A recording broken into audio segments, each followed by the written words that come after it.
بسم اللہ الرحمن الرحیم۔ السلام علیکم ورحمۃ اللہ وبرکاتہ۔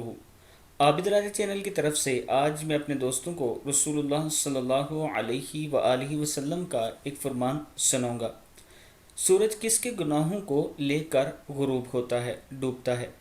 حضرت جابر بن عبداللہ رضی اللہ تعالیٰ عنہ فرماتے ہیں کہ اللہ کے رسول صلی اللہ علیہ وآلہ وسلم نے ارشاد فرمایا، جو محرم بھی اللہ کی رضا کے لیے دن بھر تلبیہ کہتا رہا یہاں تک کہ سورج غروب ہو جائے تو سورج اس کے گناہوں کو لے کر غروب ہوگا اور وہ گناہوں سے ایسے پاک صاف ہو جائے گا جیسا اس کو اس کی والدہ نے جنا تھا۔ ابن ماجہ کی حدیث ہے۔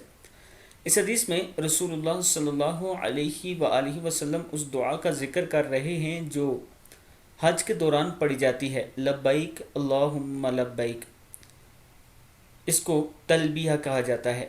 اس کے لیے کہا جاتا ہے کہ جو اس دن یہ پڑھتا رہا صبح سے شام تک، تو جب سورج غروب ہوگا تب وہ جو شخص یہ دعا پڑھتا رہا اس کے گناہ لے کر غروب ہوگا۔